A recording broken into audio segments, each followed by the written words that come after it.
प्रबल भाई, जो एक चीज रही, जो जिस तरीके से ये दोनों चीजें एक दिन हुई।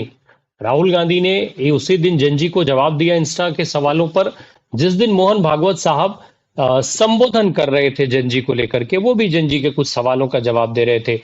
आखिर इन दोनों चीजों में क्या बड़ा अंतर था? कांग्रेस पार्टी ने भी क्या सेम दिन इसीलिए चुना था कि एक बात हो सके कि एक तरफ मोहन भागवत और भारतीय जनता पार्टी के लोग हैं जो जनजी को किस तरीके से जवाब दे रहे हैं, कहां स्टैंड कर रहे हैं उनके सवालों पर, और दूसरी तरफ नेता प्रतिपक्ष।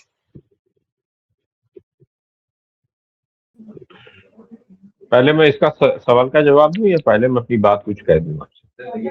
आपकी जैसी इच्छा हो, ऐसा आप जहां से चाहे शुरू कर सकते हैं। पहली चीज है कि हम लोग आज जो है, एक कहावत है, हिंदी में कहावत होता है कि दूध की रक्षा जो है वो बिल्ली से करने का होता है, तो दूध बचेगा क्या?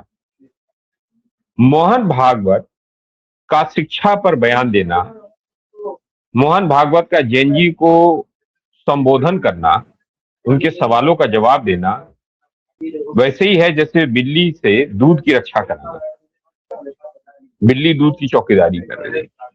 इस पूरी शिक्षा व्यवस्था को, मौजूदा शिक्षा व्यवस्था को बर्बाद करने वाला अगर कोई चीज है, उसका नाम है नेशनल एजुकेशन पॉलिसी 2020, जिसको न्यू एजुकेशन पॉलिसी भी कहते हैं 2020। ये टोटल आरएसएस का ब्रेन चाइल्ड है। आरएसएस के लोग शिक्षा मंत्रालयों में बैठे हुए हैं, सरकार को, मौजूदा सरकार को चला रहे हैं, और उन्होंने इस पूरे शिक्षा प्रणाली को ध्वस्त करने का काम किया। जितने भी पेपर लीक्स हो रहे हैं उन सब में आरएसएस के लोग इन्वॉल्व हैं।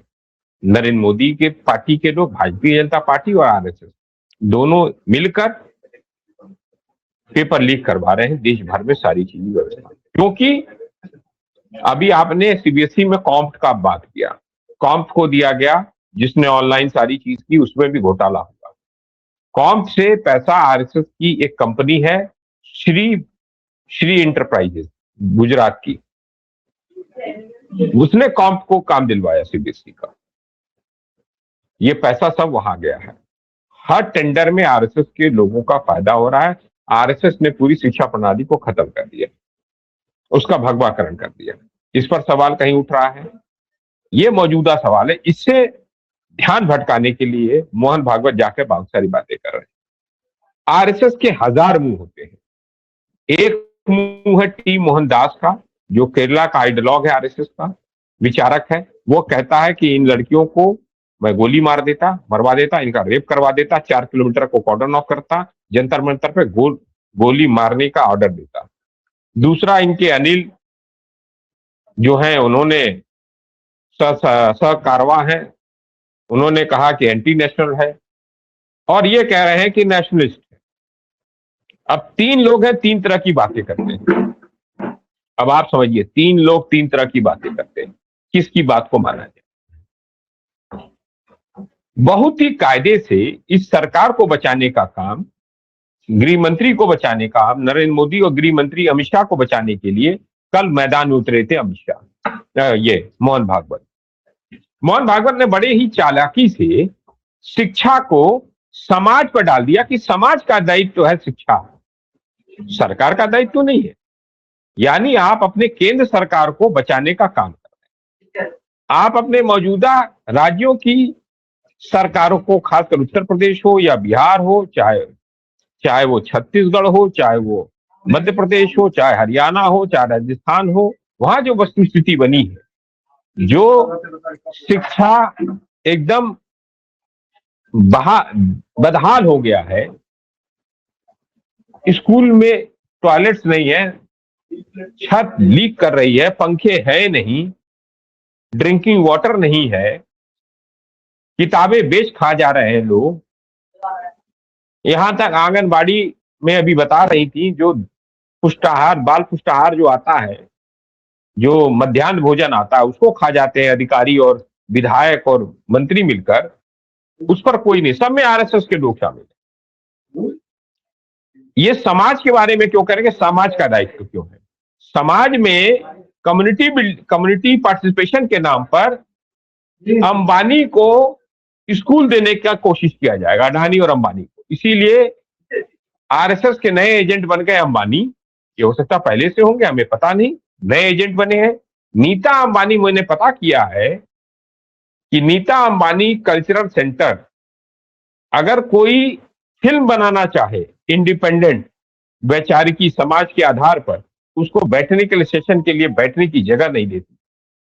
आरएसएस को बहुत बड़ा माहौल दे दिया, मतलब पूरा माहौल बनाने के लिए दे दिया गया। तो क्या ये मोहन भागवत सोचते हैं क्या हम लोग भांग खाए हुए हैं? ये वैलिडेट करवा रहे हैं। और कुछ पत्रकार आए हैं जिन्होंने अन्ना आंदोलन में बड़ी महती भूमिका निभाई थी, वो आके वैलिडेट कर रहे हैं मोहन भागवत को और आरएसएस को। मोहन भागवत, आरएसएस देश के छात्रों के साथ धोखा कर रहा है, देशद्रोह कर रहा है। देश के शिक्षा प्रणाली से, शिक्षा व्यवस्था से जब तक आरएसएस मुक्त नहीं होगा, तब तक देश की शिक्षा सही नहीं। और पैलेट गन चला है, गोलियां चली हैं, लाठीचार्ज हुआ है। मोहन भागवत कह रहा मैंने तो देखा ही नहीं, मुझे तो पता ही नहीं। मॉड्यूल की बात कर रहा है। जो नीता अंबानी का अमन चोपड़ा चैनल, IBN 7 वाला, वो न्यूज 18 वाला अमन चोपड़ा मॉड्यूल की बात, वो उसको पता है, मोहन भागवत को पता है वो। लेकिन उसको पैलेट गन चली है, गोलियां चली हैं, लाठीचार्ज हुआ है, वो उसको नहीं मालूम है। ये कितने महीन बदमाश लोग हैं, इससे पता चलता है। इसीलिए मैं इसको आतंकवादी कहता हूं, आतंकवादी संगठन। मेरे लिए जमाते उल दावा, हाफिज सईद और मोहन भागवत में कोई अंतर नहीं। दोनों एक आतंकी सोच के लोग हैं, दोनों सांप्रदायिक सोच के लोग हैं, दोनों भारत के खिलाफ काम कर रहे हैं। वो देश के, बस फर्क ये है, वो देश के पार से बात काम करता है, ये देश के अंदर करता है, बस फर्क ये है, और कोई फर्क नहीं। दूसरा, आपने कहा है राहुल गांधी जी के सवालों, राहुल गांधी जी तो लगातार छात्रों के गूंज के माध्यम से, नीट का जैसे ही पेपर लीक हुआ है, राहुल गांधी जी लगातार 5 महीने से कांग्रेस पार्टी, 4 महीने से Congress party, Rahul Gandhi ji, NSUI, Indian youth Congress लगातार प्रदर्शन कर रही है, लगातार इस मुद्दे को उठा रही है। तो कल उन्होंने जवाब दिया। अभी नेहा और बाकी जितने भी आंदोलनकारी, प्रदर्शनकारी, अनशनकारी थे, छात्र छात्राओं को हम लोग गए थे मिलवाने। संदीप जी गए थे, हम गए थे, रचनात्मक कांग्रेस के और साथी गए थे, हम लोग जाके मिलवा के राहुल गांधी जी से मिलवा के आए। ये काम हमने किया, यही काम हम लोग का है। कांग्रेस पार्टी तो मिल रही है जाके लोगों से, छात्रों से पास जा रही, छात्राओं के पास जा रही, उनसे वार्ता कर रही। राहुल गांधी जी ने 1-1.5 घंटे उनसे बात किया और साथ लाकर प्रेस कॉन्फ्रेंस किया। उसके बाद उन छात्राओं को लाए जिनको डंडा घुसेड़ने का काम किया। तो ये जो काम नरेंद्र मोदी करते हैं और अमित शाह करते हैं, उनका कौन काम कर रहा है, उनको कौन आदेशित करता है? ये सब काम ये मोहन भागवत कर रहे हैं। हाँ, अब देखिए इनकी बदमाशी। दिल्ली में जब छात्र प्रदर्शन कर रहे थे 20 तारीख को, तो इनको वो उपद्रवी दिख रहे थे। इनके जितने मीडिया वाले हैं, अंबानी एंड कंपनी को, अडानी एंड कंपनी के चैनल वाले, जितने गोदी मीडिया है। झारखंड में छात्र प्रदर्शन कर रहे हैं जिनका हम समर्थन कर रहे हैं, कांग्रेस पार्टी भी उनके मुद्दों के साथ है, उनको वहां छात्र दिख रहे हैं। ये डबल स्टैंडर्ड है इनका। जब तक आरएसएस मुक्त भारत नहीं होगा, नरेंद्र मोदी मुक्त भारत नहीं होगा, तब तक देश में कुछ बचने वाला नहीं है। और मैं एक चीज बता दे रहा हूं, मैं हाथ जोड़कर प्रार्थना कर रहा हूं आपके तमाम लोगों से, और आपका चैनल भी देखते हैं, वो महान यूट्यूब के पत्रकार बने हुए क्रांतिकारी बनते हैं। मैं उन लोगों को समझाना चाहता हूं कि माइल्ड जो होता है ना, माइल्ड आरएसएस, महीन आरएसएस बनना बंद करो। हमारे जैसे लोग बैठे हुए हैं, तुम्हें देख रहे हैं, सुन लीजिए, मैं देख रहा हूं, मैं आ रहा हूं, मैं बेनकाब करने वाला हूं। सुनिए, अभी तो नाम नहीं बोल रहा हूं, अगर ये सुधरे नहीं तो नाम भी बोल